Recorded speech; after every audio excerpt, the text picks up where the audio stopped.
இப்போ தேங்காய் எண்ணெய் வந்து பார்த்தீங்கன்னா, விலை வந்து பார்த்தீங்கன்னா, ஆர்கானிக் ஸ்டோரில் விக்கிற மாரி இருக்குதுங்க.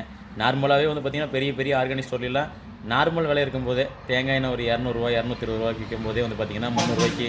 350 வித்துட்டு இருப்பாங்க.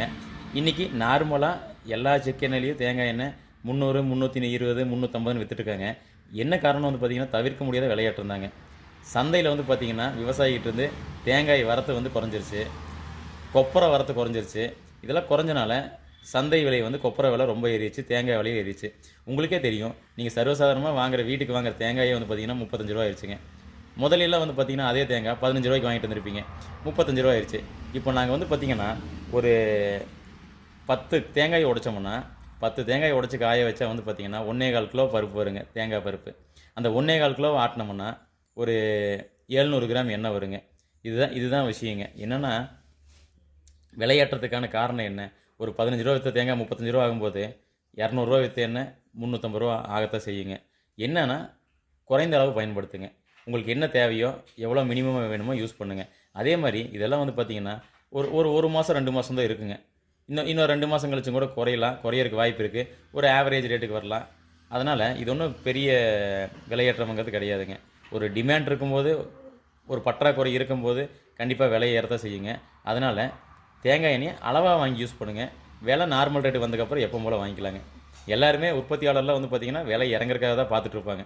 இப்போதைக்கு அதிக கொள்முதல் பண்ண மாட்டாங்க உற்பத்தியாளர்லாம். தேங்காய் எண்ணெய் உற்பத்தியாளர்லாம். விலை வந்து இறங்கிக்க அப்புறம், அதுக்கப்புறம் உங்களுக்கு ரெகுலரா உற்பத்தி ஆயிரும். ரெகுலரா உங்களுக்கு தேவையான கிடைக்கும். அதே மாரி தமிழ்நாட்ட பொறுத்தவரைக்கும் வந்து பார்த்தீங்கன்னா, தேங்காய் எண்ணெய் வந்து நம்ம தலைக்கு முடிக்கு தேய்க்கிறதுக்கு மட்டும் தான் பயன்படுத்துறோம். அதனால அதுவும் வந்து பார்த்தீங்கன்னா, நெறையவே தலைக்கு குளிச்சுட்டு தான் போறாங்க. அதனால பெரிய பயன்பாடுங்கிறது இல்ல. நாங்க பார்த்த வரைக்கும் ஒரு 5 லிட்டர் கல்லெண்ணெய் வாங்குனா ஒரு 1/2 லிட்டர் தேங்காய் எண்ணெய் கேட்பாங்க. 1 லிட்டர் தேங்காய் எண்ணெய் கேட்பாங்க. கேரளாவ பொறுத்தவரைக்கும் தான் அதிகமா தேங்காய் எண்ணெய் பயன்படுத்துறாங்க. சமையலுக்கு பயன்படுத்துனால அதிகமா பயன்படுத்துறாங்க. அதனால இது ஒரு பெரிய விஷயம் இல்லைங்க. தேங்காய் எண்ணெய் விலையேற்றம் நம்ம யூஸ் பண்றது அளவா தான் யூஸ் பண்றோம். என்ன ஒரு இப்போ மாசத்துக்கு 1 லிட்டர் வாங்குறவங்களுக்கு, இப்போ ஒரு ரூ. 50 கூட வருங்க. ஒரு ரூ. 250 சராசரியா விக்கிறதுக்கும், ஒரு 300, 350 விக்கிறதுக்கும் ஒரு ரூ. 50லேருந்து ரூ. 100 வந்து டிஃபரன்ஸ் வருங்க. நம்ம வாங்குற உற்பத்தியாளர பொறுத்து ஒரு டிஃபரன்ஸ் வருங்க. அதனால ஒரு ரூ. 100 ஒரு ஃபேமிலிக்கு ஒரு மாசத்துக்கு ஒரு ரூ. 100 செலவு கூடுது. அது தேவைக்கு அளவா வாங்கி வச்சுக்கோங்க. ஒரு 2 லிட்டர், 3 லிட்டர், 5 லிட்டர் வாங்காம, அதே மாரி எண்ணெய் காய்ச்சறவங்கலாம் இருந்தீங்கன்னா, நீங்க முடிக்கு போறதுக்கு எண்ணெய் காய்ச்சறது ரெகுலரா சிலர்லாம் கேட்பாங்க. அந்த மாரி இருந்துச்சுன்னா, நீங்க கொஞ்சம் தேங்காய் விலை குறைஞ்சதுக்கப்புறம், தேங்காய் எண்ணெய் விலை குறைஞ்சதுக்கப்புறம் அதெல்லாம் நீங்க எண்ணெய் காய்ச்சிக்கலாங்க.